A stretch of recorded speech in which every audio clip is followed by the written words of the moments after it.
Hello, Facebook and YouTube. Hi. Welcome to the weekly pet roundup. How is Yes, everybody? I know. It's Monday, it can go a lot of different ways. I'm Oh, like falling asleep on this Monday. Is everybody else feeling a little sleepy or is it just me? yeah. Uh, I had my coffee. I only have like one a day and I don't like to like over caffeinate because then I feel jittery. But I feel like, yeah, I feel just sleepy. I feel like I could have just taken a nap today, but there is Hmm. no time for that. Yeah, Yeah, Lynx the life, cat's life. yeah. Lynx the So, cat, hey, same. I hope you get some rest tonight, Lynx the cat 23. I know I'm gonna go to yes, bed early. I'm gonna call it early tonight. good for you. I Yeah. wish I could. So, I wish I could ever do that. Um, this week, I've actually been wanting to talk about this for like months. So I was like really excited last week when you were like, let's talk about the PURR Act. And I'm like, oh, you want to talk about that? Okay, cool. I Um, do. it's actually a really, really big deal. And I just think there's so much noise right now that people aren't hearing about it, people aren't seeing about it. It's certainly not in the media. Um, and so I'm curious as to where you first saw or where you heard about it from. The first thing I heard about it from was from one of the mailing like emails from the Two Crazy Cat Ladies. That's where I Oh, first found out about it last week. I hadn't heard anything about it. yeah. So basically, what's happening, and I want to let everybody know because I'm trying to do better at this social media thing. If you comment per PURR, my AI chatbot should message you details with a link to learn more about the PURR Act as well. But we're going to talk about it a little bit to kind of get you prepped for what you're going to see when you go to this link. So basically, we have talked about pet food regulation in the past, but like a broad overview is that, and even people in the pet industry, like I was literally just talking to um, uh, somebody who manufactures pet food the other day, and it's like people just slip all the time and say that AFCO regulates pet food. That's not true. AFCO was set up as like an independent contractor, I guess is like the best way to describe how this relationship works between AFCO and the FDA. And so basically, the FDA set up an MOU or a memorandum of understanding 100 years ago, more than 100 years ago, with AFCO and said, you tell us what things, what the definitions of different things are, label requirements, all of it. Like what do pet food standards actually need to be? So AFCO went to the NRC and said we're going to basically adopt NRC standards, which are widely used in other countries. And then for the past 100 or so years, they have been tasked with all of this, providing this information to the FDA, to all 50 individual states. And then the states get to say, yes, we're going to adopt that, or no, we are not going to adopt that. And over the past 100 years or so, the goal in the FDA's eyes was for AFCO to kind of bring all of this together and get all 50 states on board so that everything was uniform across the US in every state. So a bag that you buy in New York is the same as a bag you buy in California or whatever, for example. And they have not been able to do that. There are states still that are like, nope, we're not going to adopt that. So at this point, the FDA is like, thank you so much for all of the hard work you have done. We still want to work with you. We want to work with you in some way, shape, or form. Don't exactly know what that's going to be yet, but the proposal right now is to end that memorandum of understanding. And the FDA is going to take all of that information, all of the pet food regulation, and say the Center of Veterinary Medicine you're going to have 100% control over this, and we want to make it uniform across all 50 states, period, end of sentence. On the surface, that sounds really amazing. However, if you actually read through the PURR Act, which I did after I went to the AFCO meeting in August, it is so vague. It is so vague that it doesn't even say where they're going to get the funding to do all of these things. So when you look at like how they're doing things now, state agricultural, each state has their own like agricultural department. They have a lot of responsibility with regulating pet food in their states. Or I should say pet feed, because that's really mostly what we're talking about, though food falls under that because of how everything is currently set up. So they're not even saying how they're going to fund doing all of this. And it's a huge responsibility placed back on the FDA. What's going to happen to all of these people that work in every state to make sure that have been working with AFCO for the past, I don't know how many, 100 years, obviously different people, but in the same position. And some of the things that are of biggest concern is that there are some positives for pet food manufacturers, because right now a pet food manufacturer has to literally get their pet food approved in all 50 states individually. They have to submit to every state individually. It has to meet those guidelines. And for most pet food manufacturers, they're trying to get it all in one label, in one product. And it's mostly having to do with like label guidelines. And so what works for a label in one state may be exactly the opposite of what works for a label in another state. So for small pet food manufacturers, I think there are positives in that it's going to be uniform. All 50 states are going to do the same thing. However, it's just so much, that's a huge hassle off of pet food manufacturers, but I think it's going to bring a lot of additional hassle. And the biggest concern is with the consumer. So there's going to be so much less transparency for the consumer.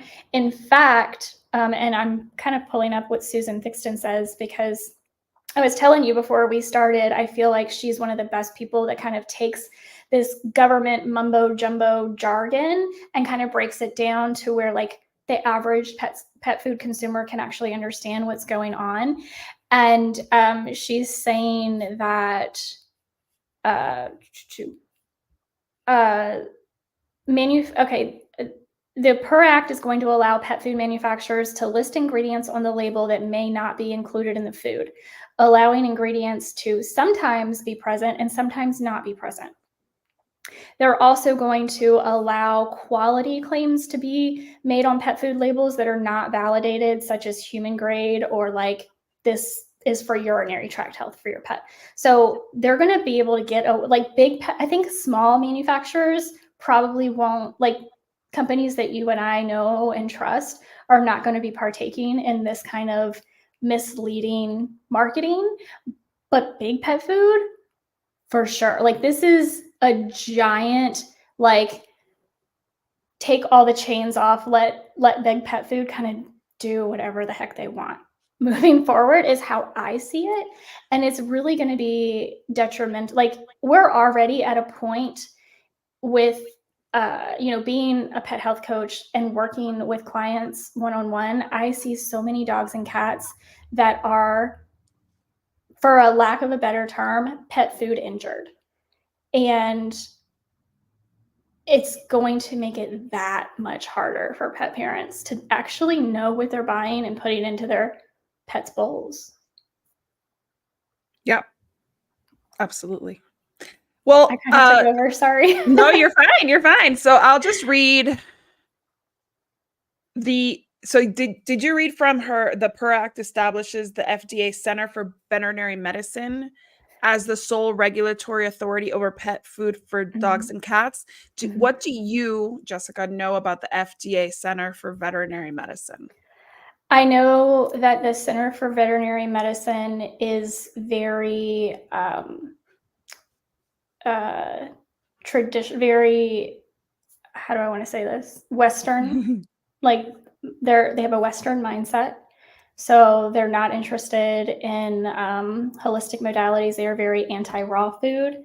So I really am concerned for the future of commercial raw food because of the if this does, and it looks like it is going to pass.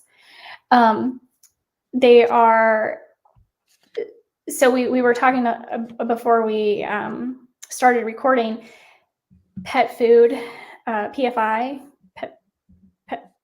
Why is my brain? Foodindustry.com. Yeah, my brain was blanking on the I.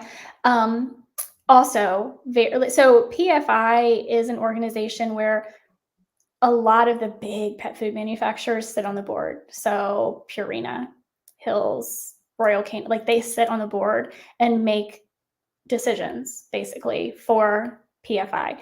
And they are very, very intertwined for the Center for Veterinary Medicine. So it makes sense that everything in the PURR Act really is designed to make things easier for big pet food, to kind of loosen regulation, kind of let them do what they want to do, let them label how they want to label, let them put food in or not put food in. And if that ingredient didn't make it into this batch, oh well, the label requirements are so much looser now. So it's definitely going to be beneficial for big pet food, which means it is not beneficial for consumers. In my opinion, I urge people to please go read the PURR Act. It is available on the Congress.gov. Congress's website. So this is the way I will read it for those who are listening. I'll read it. It says this is the summary that Congress.gov gives. This bill establishes the Food and Drug Administration's Center for Veterinary Medicine, CVM, as the sole regulatory authority over pet food for dogs and cats. Take a quick break here. There has, until this moment, never been a true regulatory agency, correct? So technically the FDA has and always has been the regulatory agency. So they're moving it from the FDA to this part of the FDA. Correct. Yeah. Okay. Yes. Perfect. Okay.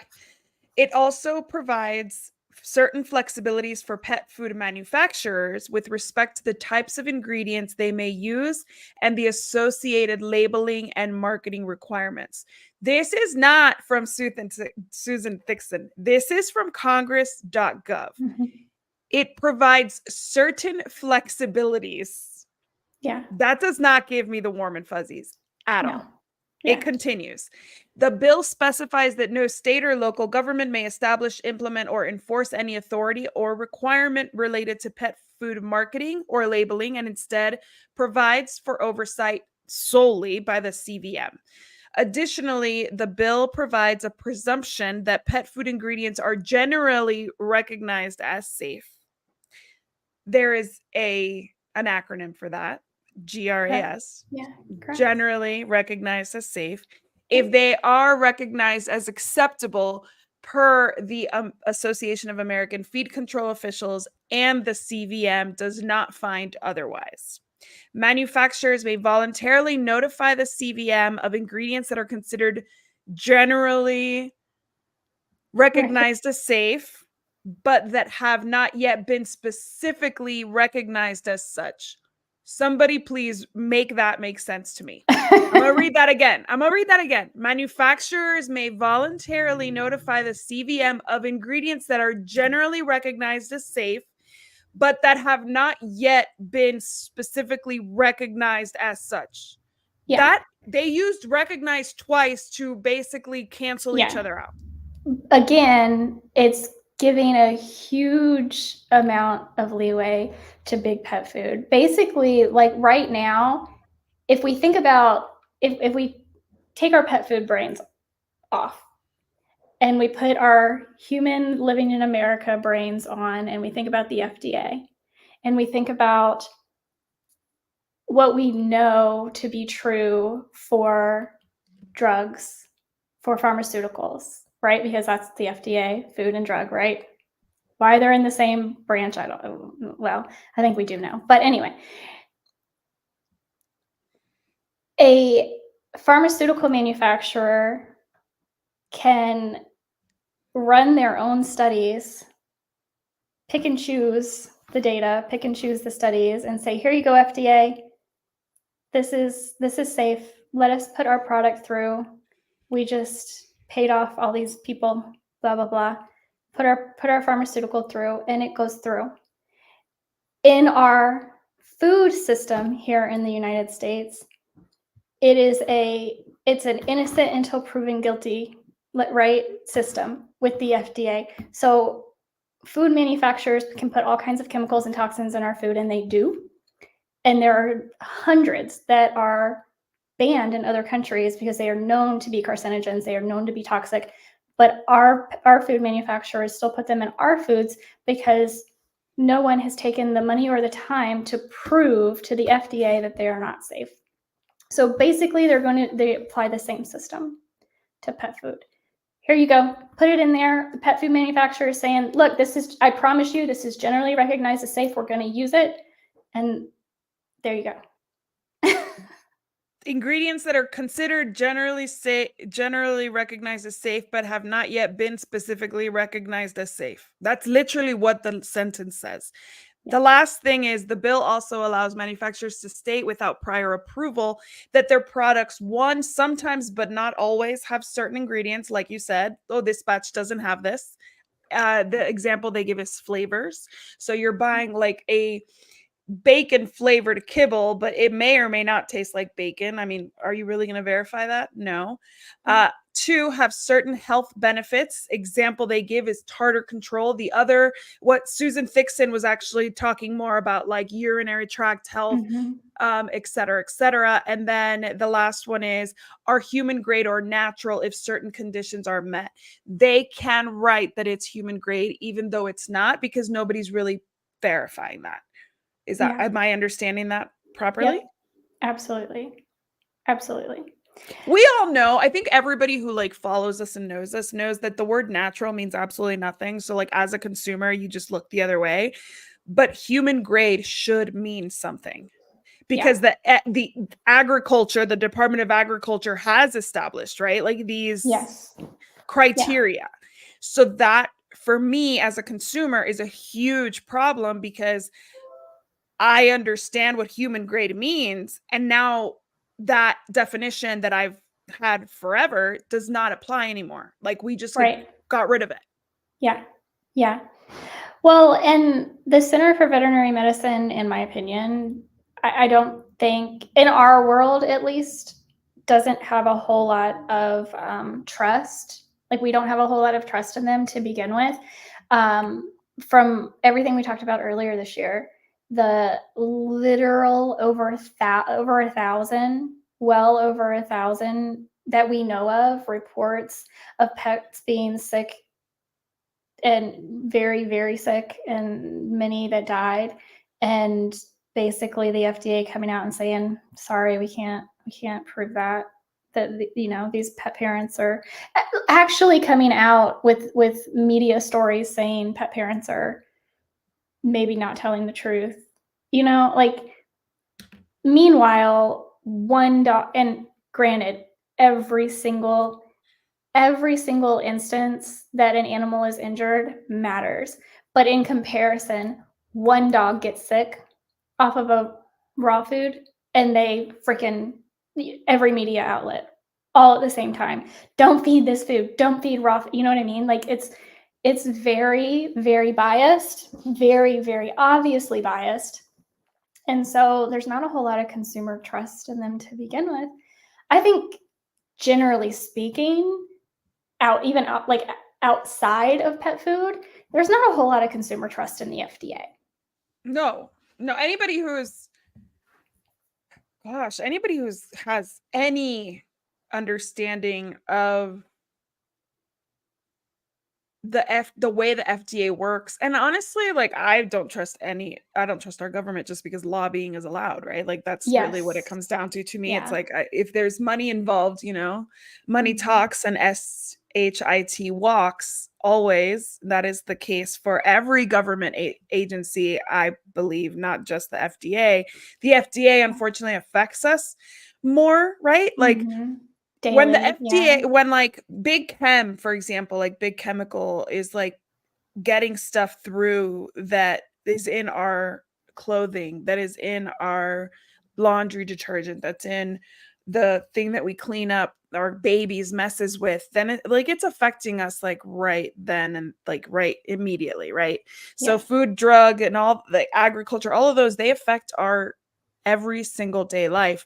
And as a consumer, they also affect our finances, right? Because here we are buying something that says human grade, urinary tract health, tartar control, thinking that we are doing the best for our pets, but we're paying more for something that is not necessarily better or is not Mhm. going to have the results that we're hoping for. So Yeah. how as consumers, before it was already hard to navigate. When people ask me, and I get asked this a lot, like what's the best food? I'm not doing raw, I'm not homemade. Like I didn't have an answer. And I've been doing this for almost 20 years and I'm like I don't know what to tell you because I can't recommend anything. There's no transparency. You really don't know. Like kibble's just like the equivalent of Doritos at the end of the day. It's just like we're feeding our pets Doritos twice a day for their whole lives. And now I feel like it's going to be even less clear, right? Like It if we is. were already unclear, if we were already a hodgepodge of nonsense in the pet food industry, Mhm. now we are giving carte blanche to pet food manufacturers, and the only ones who get screwed are the consumers and our pets. Yes. And I think one of the bigger concerns, um, for me specifically, and I think, Susan Thixton, for one, probably sees it this way as well, um, is that by removing AFCO, which is not great, is not a great system, in admittedly, it's not wonderful, don't love it, but by removing AFCO, we're also removing the ability of consumers to have a word, to show up at a meeting and say, I'm not, to get in front of these people and say, I'm not okay with this. And I have Right. this, whatever it may, I have this petition with 10,000 signatures telling you like they're not okay with it. To have that ability to get in front of people who are creating the guidelines for pet food, like at Well, least yeah, now we we have have to had go through that. our representatives. Yes. And we all know how easy and how effective that tends to be. Yeah, Because that's really exactly, who's going to Kara. be in charge now. Yes. And going back to like not trusting, I actually just saw this today and it made me think when you were talking about the FDA and how it affects our everyday lives. They said they told Roundup, or they told Monsanto, who makes Roundup, and they said, or Bayer, who makes Roundup, and they said, okay, you can't put glyphosate in Roundup anymore, right? Like that was such a huge win, we thought. And now, today, we know that the new Roundup, Is worse. somehow they have managed to find a combination of 4 chemicals that they're saying is 45%, or I'm sorry, 45 times more toxic than glyphosate. Yeah. It's the same thing as BPA free, right? BPA Yeah. free, but now they have BSAs or whatever, BPSs or whatever that are Yeah. just as bad, if not worse. So, yeah, they get around all these things. And I don't feel like so AFCO is, whether you like them or not, specialized, Yeah. right? They're Yeah. aware, right? Yeah. Our representatives cannot be expected to understand the ins and outs of everything that we throw to the federal government. Like it can't be done. Yeah. No. So And I'm so Susan Thixton gives us, send an email. She sends Mhm. if you go to her website, truthaboutpetfood.com, and just use the little search feature to find the PURR Act. And again, the PURR Act Well, you is can just just because it's comment PURR, and I'll send you that link. okay. So the PURR Act, even though it sounds like cats, it's for dogs and cats specifically. Yeah. But that is actually just the acronym. Yes. But she has a sample letter. She has the list of your Thank you. House of Representatives. She So has a list of the the House the Committee list, on Energy and Commerce. yeah, the list she has are the representatives who are members of the subcommittee who put the act Right. together. Yeah. But then she has a link that you can find your representatives so that Yes. you can get them involved. But again, like, how many of them are really going to put this at the top of their list? How Yeah. many of them have the ability to understand the implications of this? Because, they're not experts in the pet industry. Like, they may come from backgrounds where they're experts in aviation, right? Like, you Yeah. never know what your representative comes from, but like, I guarantee you they're not experts. They're not Susan Thixton, so they don't see They're the not. implications. Well, and I think the point is that if a a representative receives enough feedback on the same issue, the idea is that they would have to pay attention, right? They don't. So when I emailed my representative, specifically, I said, look, I kind of copied Susan's example and then I customized it. And I said, 'cause for me, being in Texas, I said there are two other Texas representatives who are on this subcommittee, and this is not okay by me as a, I mean, so like customize it and let them know that like this isn't just a copy and paste, like you are actually paying attention, that you are Yeah. actually, yeah. Well, right now the PURR Act has simply been introduced. It next would have to go to the House. That's why she's saying get in touch with your Yeah. House, your congressman or woman, congressperson, and then it'll go to the Senate. So then we're gonna have to involve the senators, Yeah. and then it goes to the president, and then it becomes a law. So like there's a Yeah. process that it has to go through. But the further it gets, I feel like the less chances of it being even just like redefined, right? Like, if Mhm. people don't say anything, it'll go because nobody It's, will stand between it.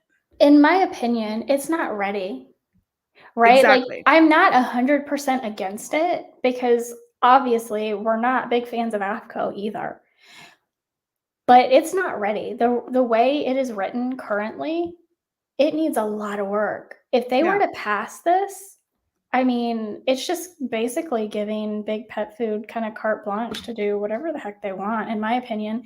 And again, it specifies nothing about where the funding is coming from, about, what's gonna, like, how do state agriculture agencies play a role, or do they not anymore? Like, there's a lot missing. It's not like we're gonna do this or we're not gonna do this. It's literally missing a lot. And if you're not in the industry, you wouldn't necessarily know that by reading the act. Which No. is why, like, I personally rely on people like Susan Thixton, and fortunately for me, I happen to have direct access to Dr. Kathy Alinovi, who she has, a pet food trade association and sits on AFCO boards and does all the things. So, like, there's a lot surrounding this that most people don't understand, or wouldn't know just from reading the act itself. Though I do think they should read the act. So there's an attorney's office, cov.com, Covington is the name, and they describe it in great detail. And one of the things they say is the PURR Act would require FDA to issue guidance within 18 months based on the AFCO guidance in the 2024 AFCO official publication regarding substantiating nutritional adequacy claims, metabolizable energy protocols, affidavits for pet food testing protocols, data to support a calorie content claim, analytics, blah, blah, blah, blah, blah, blah, blah. But that's within 18 months and there's no oversight on that, right? So like this gets passed and then the FDA gets to call those shots. Am I wrong? Correct. And I think specifically what they're talking about there is that they did, AFCO did recommend, and I think they were giving pet food manufacturers a number of years. I don't remember if it was 2 or 5 years to change the labels to, so right now it lists protein, fat, moisture. They are going to be required to list carbohydrates moving forward. And they were giving pet food manufacturers like a number of years. And so this is going to say, nope, it's got to be done in 18 months. So I think that's kind Yeah. of where And then there's the FDA must issue proposed regulations after that within 1 year of enactment. So it's 18 months to get the guidance and a year of enactment and final regulations within 2 years. The initial regulations must include the AFCO model pet food rules, but that's just the initial regulation, right? Like at the end of the day, does it have to right. stay? So, well, that's kind of one of the questions that I had when I originally read it.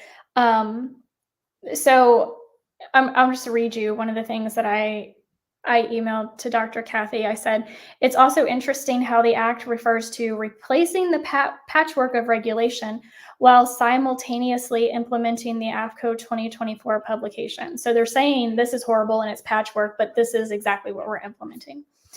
And so I wonder if they plan to overhaul it. Obviously, that would take a whole lot of time. And in my opinion, anything that we have seen in the past with regulation is that they don't ever fix anything. They just add more regulation to it. So I think it would be overly optimistic to think that they do anything more than add to the existing, quote, patchwork. It does need an overhaul. And so in that regard, I'm like, okay, cool, something shiny and new. Maybe they're going to fix it all. But the reality is, if history has told us anything, the FDA doesn't fix anything. So, well, and AFCO came out in February when this was first proposed and said that AFCO was not consulted or invited to be involved in the drafting. But AFCO told Pet Food Industry News that it has given the draft of the bill shortly before it was given the bill before it was introduced. The executive director of AFCO says, as a result of AFCO's limited input, we do have many concerns related to the proposed legislation. At this time, which was February when this was published, AFCO is collaborating with numerous trade organizations with insight into the feed industry to review our concerns and determine the next best steps. Yeah, and I think what they have said since then, because the FDA did have somebody attend the AFCO meeting in August that I was at, and he spoke, the FDA representative, and said that they are committed to continuing their partnership with AFCO. They basically just don't know how yet. And since then, there has been some talks of like, so the Center for Veterinary Medicine, who is proposed to take over all of the pet food regulation. I want to say it's Kansas State, the veterinary, Kansas State University's veterinary department that they're going to be working with to do that. And I think the idea being floated is that AFCO can work with Kansas State to work with Center for Veterinary Medicine. So it's still very like disjointed. Yeah. But bottom line, it's like everywhere I turn and every little nook and cranny is like, it's going to be very detrimental to consumers one way or the other, and in every facet, as far as I can tell. Yeah. Yeah. There hasn't been any statements from AFCO on this that I can see from their executive director, Austin Thorell. I've been looking and like there was nothing. The only things that I see are from like March and April. So I don't know. Are they like working under, you know what I mean? Like, are they working on it? Are they saying nothing yet? Do you have any So, ideas? okay, yeah. No, I have an email from AFCO that was sent October 1st. Okay. And it is Kansas State. It says AFCO is considering a proposal from Kansas State University to establish new regulatory pathways for animal food ingredients. So that, and I think that's the last I've heard from AFCO about it. So it's considering a proposal from Kansas State University to provide the scientific review for its new animal food ingredient submission pathway. Of course, but that's just for that's just for ingredients. Right. So there's a lot of other Right. things that AFCO It's has done in the marketing. past. It's yeah. So Yeah. question. AFCO obviously is not in a position where this is good for them because they probably got paid for being part of this, right? So like Yep.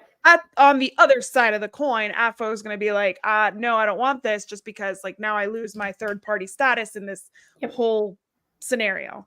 Yeah. So they're not like, you know, I like to think of it as like the most reliable witness, you know? And there's no reliable witness here because AFCO is not going to be like the super most reliable. The pet food industry, not the most reliable. The only person that really makes no money off of this, has nothing to lose or gain, is Susan Thixon. Am I right in this whole thing? Yeah, because even any trade associations, they have, right? They have interest. Yeah. So yeah, Susan doesn't have an interest. Hi Brooke on Facebook. How are you? Today's topic is like, it's kind of boring but also like concerning. You know, it's like, oh, nobody wants It's not at all boring to me, but I understand. Well, no, I mean like there's yeah, the average person, it would be very boring. I get that. I feel like it's boring because there's not a lot. It's kind of at a standstill. So like I feel like there's not a lot to like report. Yeah. And I think AFCO will probably take anything that CVM throws at them because they don't want to. I mean, right now, as it stands, like if they completely lose the memorandum of understanding with the FDA and there is no pathway for them to continue to be involved, then yes, everybody there loses their job, basically. Yeah. And again, don't have any idea what would happen to those people in the state departments of agriculture who work under, you know, in the pet food regulation departments. Like there was nothing in the act that said what would become of them. Yeah. So it's just a whole lot of standing still right now. But do they have any, like, I've looked for a timeline. There's no timeline anywhere that I can see. So it's just like a whole lot of nothing, I guess, that's the point of the it's a boring topic because it's not like we have any like we don't have. Yes. If you want to send a letter, an email, please do ASAP because we don't know when, you know, this passes. This is presented to, I don't know. Does it even say? Let me just check the Congress. I imagine that it is. It was introduced in February 16th. Let's see all actions. And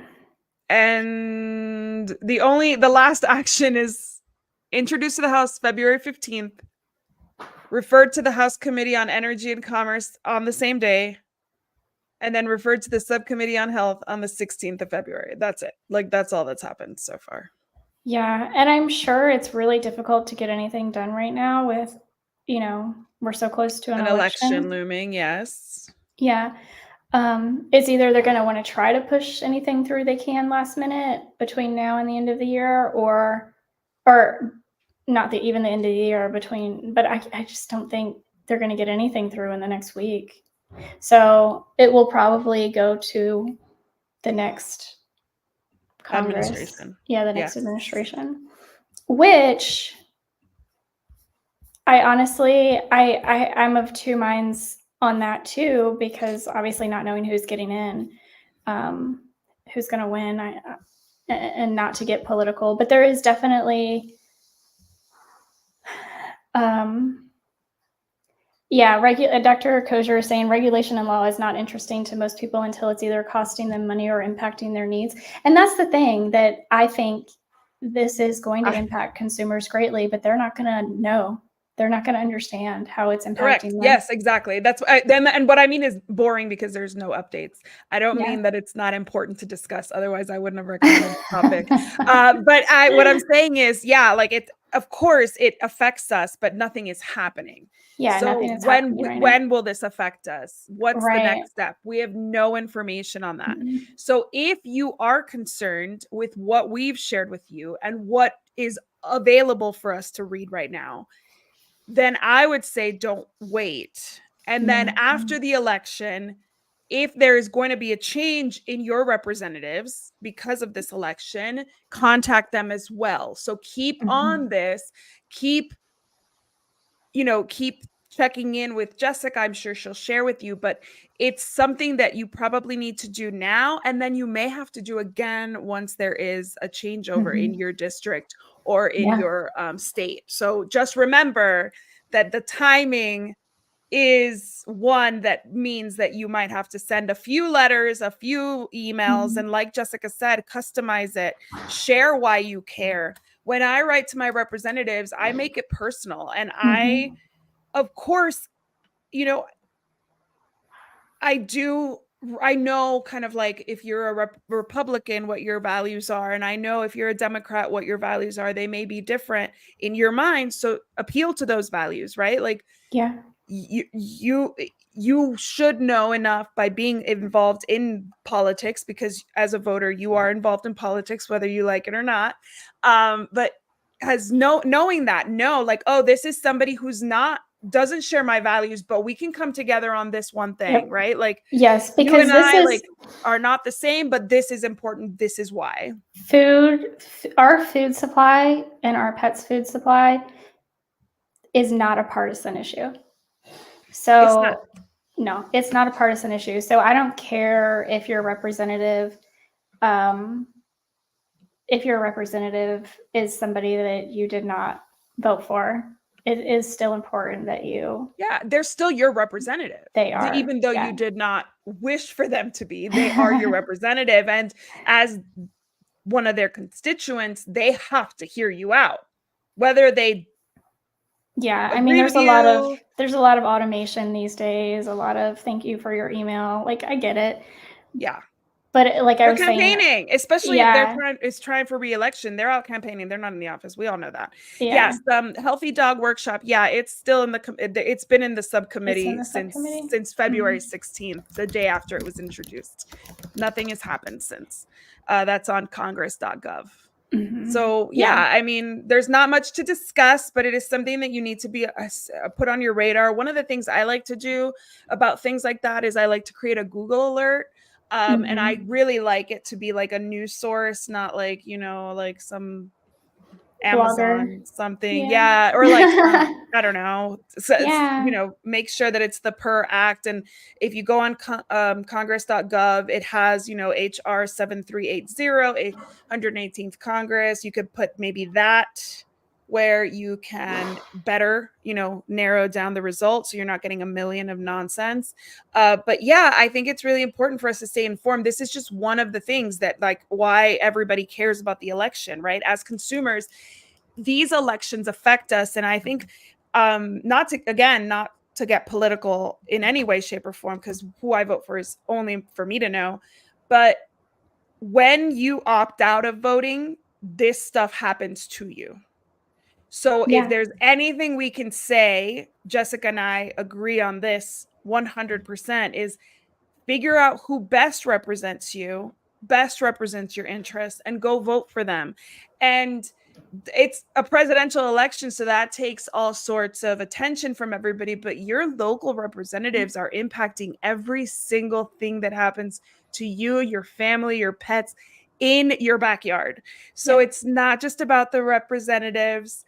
It's not about the representatives who best represent you 100%, because if I had to vote for anybody right now that is 100% my equal, my like carbon copy and my values, I wouldn't be able to vote, right? Because like Yeah. nobody But that's represents not the me point. 100%.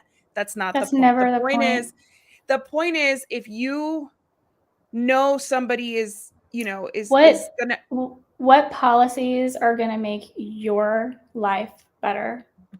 No, and somebody who you'd feel could have a discussion about something like this, right? Like where you feel like you can take something to this representative and you would be taken seriously.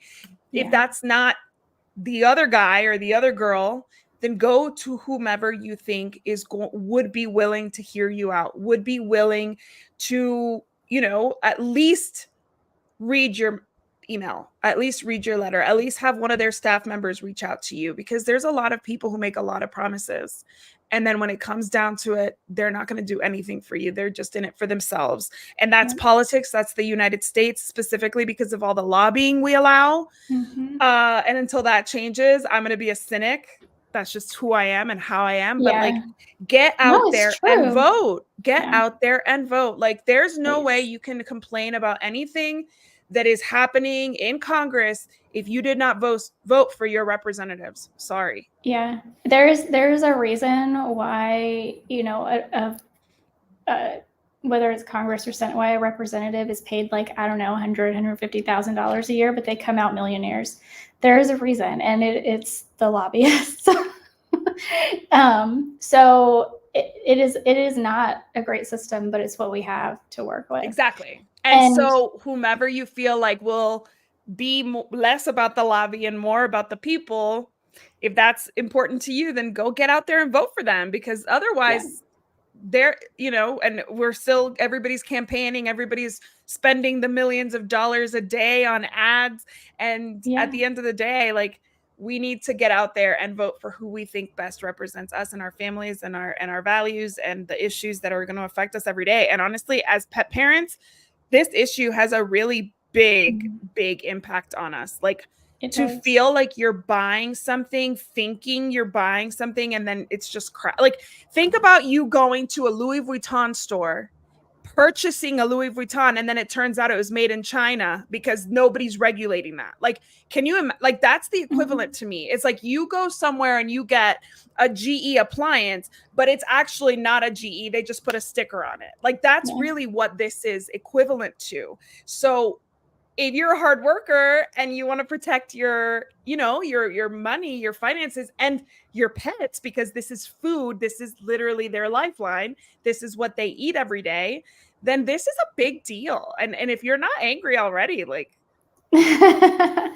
yeah. And get out there and get angry. Yes, and comment the word PURR, PURR, and I'll send you a link to Susan Thixton's blog that tells you everything about the PURR Act and how, and it has links to contact your representative in Congress, because that is what we can do at this point, is to contact your, because hopefully your representative, my representative, they get enough of these emails that they're like, okay, this is actually a concern to the people that I'm representing.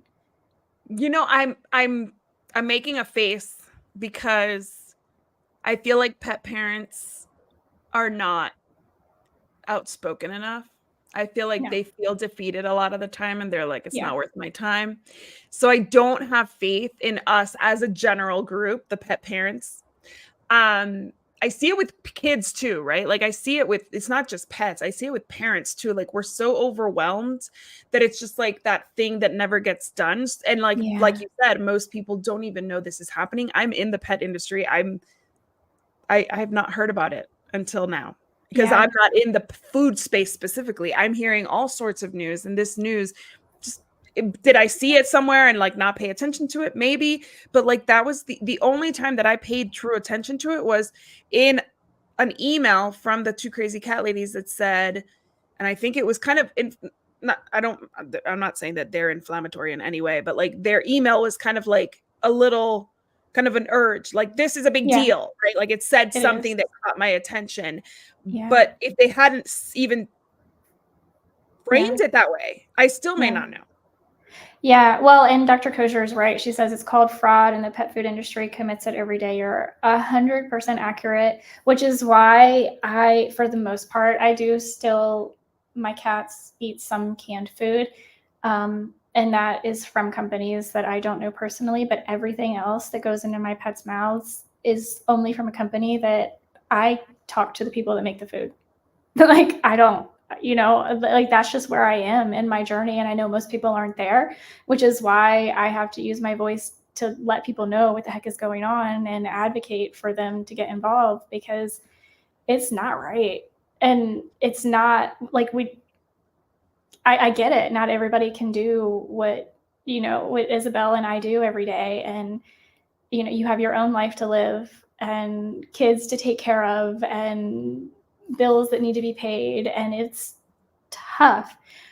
But if you want to see change, you do have to get involved. And so when people like us are making noise and saying, no, seriously, this is important, please, if all you do is send this email, please go send the email. So comment PURR, PURR. And on Instagram, I'll send you the link to Susan Thixton's blog so you can go send that email. And I will Please. say this, I'll finish off with saying my pets do eat commercial dog and cat food. And I do believe that there's a range, there's like a tier of companies, and the ones that are going to do the most harm are not the little ones. They're not the ones that went into this for the right reasons. And like I will say that I do have faith in some pet food manufacturers. My concern is always with the ones that have the most power.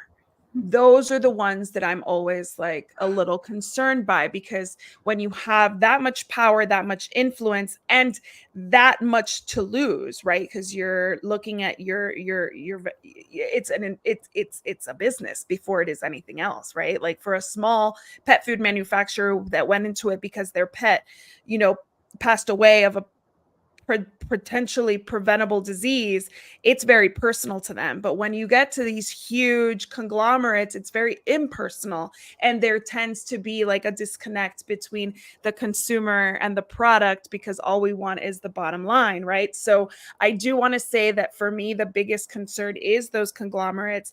And why? Because they reach the vast majority of the pet loving population. Yeah. And if you think that those companies whose names I will not share, but we've already discussed a few of them here, if you think they only reach the United States, No, they're no, global. And a no. lot of countries will look at the United States as a standard. Yes. Latin America specifically, they don't have the resources to have an FDA, VCA, whatever it is, committee on pet food. They're just like, if it's safe, according to the American FDA, we'll sell it here. Like that's kind of what happens a lot of the time. We're a standard for the rest of the world. So when we tell you that these things have a big impact, they have a humongous impact. They have a worldwide impact.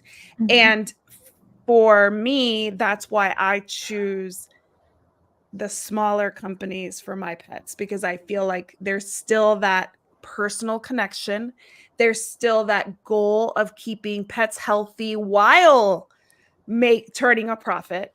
And the profit doesn't come first for those companies. So that's how I recommend people go when they choose their pet food. It's how big is it? Like what, like who owns it? Like what are they about? What are their values? Because like if just pleasing investors is their value, then I'm out. Yeah. Yeah. And that is the truth for those what we call big pet food, right? Just like Big big pet food, pharma, it's like just big about, yeah, it's big just about the military, bottom big, yeah, line. all of it. All of it. Yeah. And when you're, and it affects our kids too. Like it's the same reason why, I mean, literally the same people who own the big pet food own the big snack food, and we're all sick, right? So like at the end of the day, it really is those big companies that get to have their, oversight waived, and we pay the consequences. Yeah, we do. We have to pay in taxes to, oh, I get a thumbs up. We have to pay Is in that what happens? taxes So if I do for, this, it'll give me. I don't know. Well, it didn't do it for you. We have to pay in taxes for the regulation, for the regulatory agency to allow them to do whatever the heck they want, and then we pay for it with our pets. And I'm just going to say it from now on. I don't. It just came out of my mouth earlier. Our pets are pet food injured, and that's my. From here on out, that's what I'm going to call it. They're pet food injured. Because it is preventable, just like with us. It is preventable. It is lifestyle choices that are contributing to the insane amounts of disease that we're seeing in humans and pets. It's a mirror between us and our dogs, and our cats aren't far behind. It's so sad. But I think more and more people are waking up to it one way or the other, whether that's with human health or with pet health. And hopefully, eventually they see all of the overlap, because it is. And that's one of my biggest concerns, honestly, with even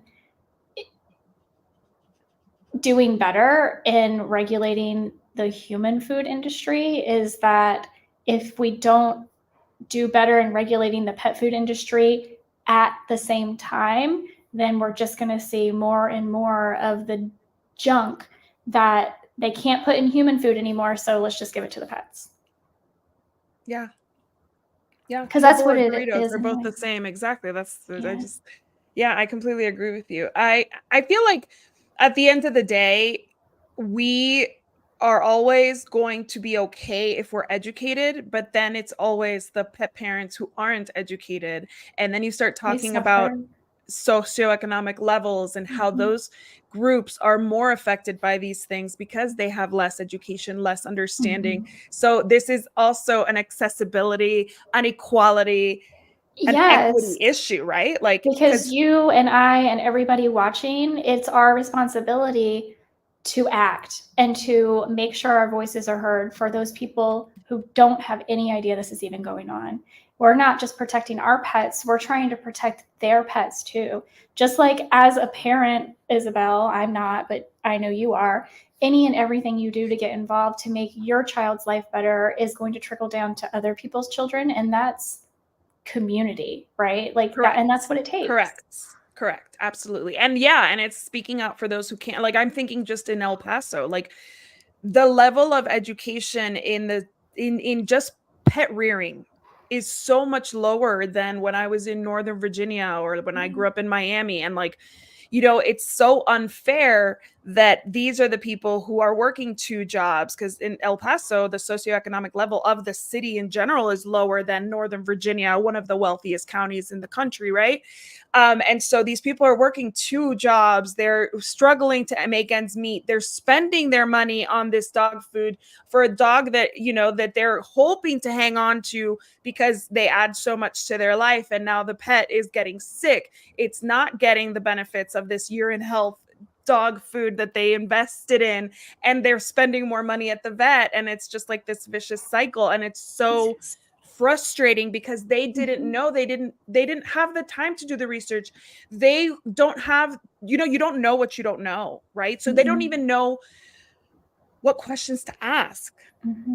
Girl, I was at Pupology this weekend, and in the back with Janet, and Pam was helping her. They got For a huge those who don't shipment. know, Pupology is a really wonderful pet boutique in It Austin is. that's owned by our friend Janet. Yes. And these 40-pound bags of kibble, $110. I'm like, what the what? Like, if you were literally out there spending $100 today, because everything is crazy, for a 40-pound bag of kibble, let me help you move on over to that freezer section, because your $100 is going to go way further for a lot better food. Like, I it's mean, Chewy, when you crazy. go on Chewy, it's shocking. Like when I go on Chewy, it is I just bought some food for a friend. And I was like, That's what this costs? I know. I'm like, this Like is, really junky food, yeah, stuff I yeah, like would never feed, yeah, is not much cheaper than the better stuff that I would feed. yeah, And it's like, you don't know. yeah. $88 for For 28 20. pounds Mhm. of a low-fat GI diet. Absolutely. The prescription diets, we could Yeah. talk about that till we're blue in the Oh face. my gosh, They're the yes. biggest racket that has ever existed. They are, and that's one of the things that it is a big concern in the pet food, and it's something that that AFCO has been working on, and I'm very curious to see if the FDA ever does anything about it, because they market it. You have to have a prescription like it's medicine, and there's no medicine in it. Like No, it's the they just biggest make it racket. difficult for It's pet parents. My dog's socks was on the UTI stuff, the crystals, blah, blah, blah, blah, blah. The second I put her on homemade food, she'd never had a crystal again. But of course, every vet I talked to was like, how dare you even think that? She could have an obstruction. It could be terrible. And it wasn't. So, I mean, I know that yeah, not everybody is in the position that I did that when I was like recently married. We had both full-time jobs. Like, we didn't yeah. have any kids. We had the ability, the time, the it was convenient for us. We had the space in our home to do it. I know not everybody can do that, so I'm not suggesting that, but this is what I say is like so important for us to stay on top of these things and to like share it with friends, because like really, if this does come up in a conversation with your girlfriends, like, oh, what are you feeding, remember this, and tell them to look into it. Please, yeah. Yeah. Well, so okay, read the PURR Act. It's available at what, congress.gov. Yep. Um, Go to Susan Thixton's blog. Read how she writes it all out in words that we can all understand, from somebody who is very experienced, having been to many, many, many, many AFCO. That honestly, that is one of my biggest concerns overall, is that we're potentially going to lose the consumer advocacy part. Like, because where are consumers going to go? Where are To their consumers going to go representatives who will to not say, do right, anything. to say, to get in front of these regulators to say this isn't okay, right? Like, at Yeah. least we have that with AFCO. For what it's worth, at least we have that right now. But anyway, and while we're still live, you can comment PURR and I'll send you that link. And yeah, I mean, just please, as always, like, don't listen to me if you don't want to listen to me. Go do your own research. Please, Yeah. please, please. So for those who are on Facebook and YouTube, I did share the truth about petfood.com, Okay. the link about the PURR Act, which I think is what you're going to send them. So Yeah. for Instagram, comment PURR, and for Facebook and YouTube, just check the comments. I put it there for you. And don't forget to vote, guys. Don't forget to vote. Please vote. Yes. It's our responsibility. We need Yes, to do it. I voted Friday. Actually, after you voted, do you know that I was like, you know what? Yeah. I'm just gonna go vote. I You was like, because did? I travel next week Oh. to Wait, where are you Miami. going? I'm Oh, going to oh, for Miami. your mom moving. Okay. Gotcha. So no live with me next week. I'm so sorry. Okay. But that gives you more time to go vote. Please do. So I went to vote Friday, and there was a lady who was 101 years old voting. Wow. And I just think that it was so wonderful. Just a reminder, guys, in most states, you cannot speak about your candidate. It's illegal.